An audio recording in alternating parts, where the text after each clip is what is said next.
want to kind of emphasize what is attachment and just get us all on the same page.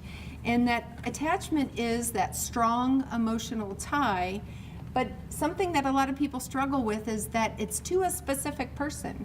Many of you have seen where a child may have a very different relationship with the mom than a dad, perhaps.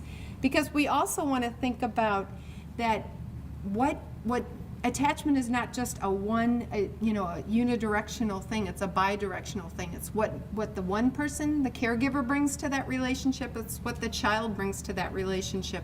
And so it looks very different within the context of different relationships. We may have a dad who has intervened and or interacted in a way that's very nurturing and supportive and doesn't come with some baggage or some issues from the past that would prevent him from being really present and available to that child. And so it looks very nice. There looks like some back and forth, I throw the ball, you catch it, in terms of a symbol for, kind of back and forth communication. But then we may have that same child that interacts with their mom in a very frozen, stilted kind of way that expects neglect, that expects that I can't go there with this person because they're not going to receive it. And it's pretty amazing to me that they figure that out at a very young age.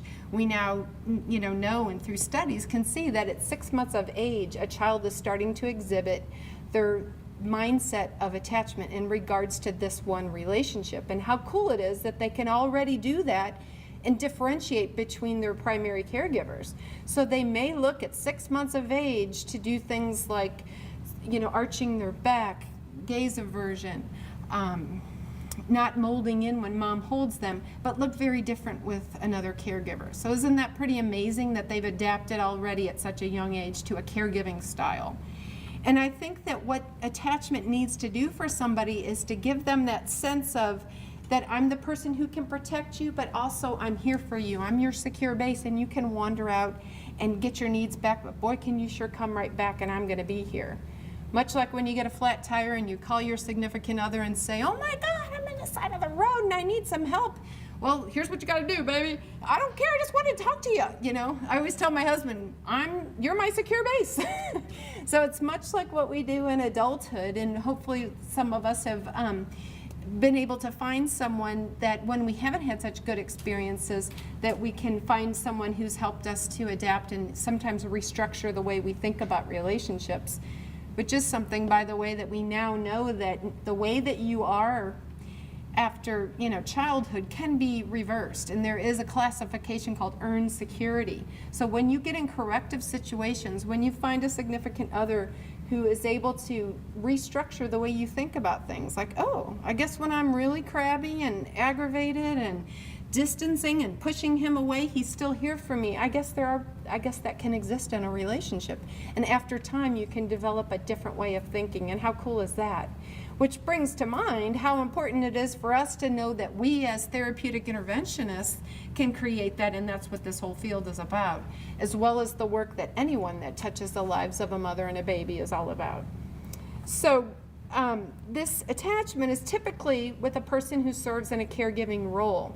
But of course, we want to think about the fact that attachment in those ways of thinking that becomes your internal working model extends to other people.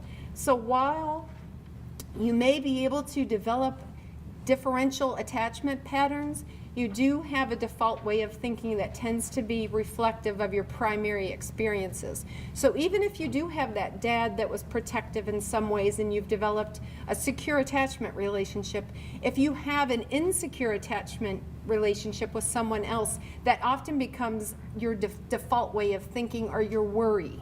So you proceed in other relationships with caution, or in behaviors that young children will exhibit, like they'll come to greet you and look like they're happy to see you and then push you away and do some perplexing things that are based in that insecure attachment pattern.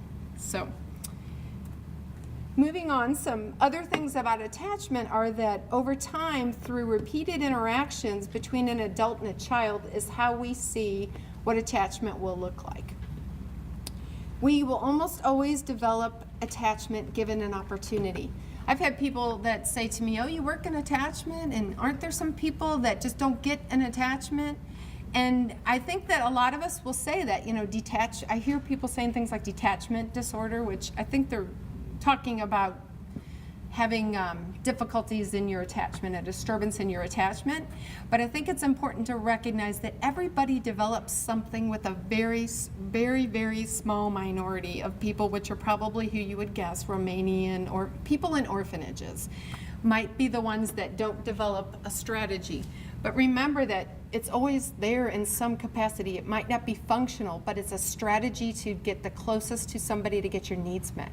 So that baby that tends to ignore their mother and not look like she cares has already figured out that that's the best strategy to get the most out of this person that I can get to get my needs met. The one that's clingy figures out that I don't know what it is going to be, but sometimes when I cling, I do get my needs met. So it's always something is usually there. It might not be functional. So some universals is that all human babies need a primary caregiver. Sometimes that's, obviously everybody would say, of course, but I think that we have had scenarios in our society, and probably still do today, where we don't value the importance of a primary caregiver in those first 3 years. Repeated separations and movings and foster care and so on. We have to recognize that that is a fundamental need, much like, air and water for young children. And psychological development requires a caregiver that's consistent, sensitive, and responsive. So as this conference today is talking about perinatal mood disorders, we want to think about how can that sometimes be compromised and what might be the outcome of that. So secure-based actions, which includes staying close, protesting when mommy's going to leave, by crying, by behaviors as they get older, are on the baby's part a signal that I need that and that there is a positive attachment. So I think sometimes we struggle with when is there a secure versus an insecure attachment when we see some of these things like that are maybe more reflective of a child's temperament, like not crying a whole lot when mommy leaves, kind of being the person that could reflect a child that has a temperamental characteristic of being pretty adaptable, pretty, strong, not real sensitive in their emotions. So we don't want to, draw too many conclusions, but in general, those are the kind of things that we're looking at.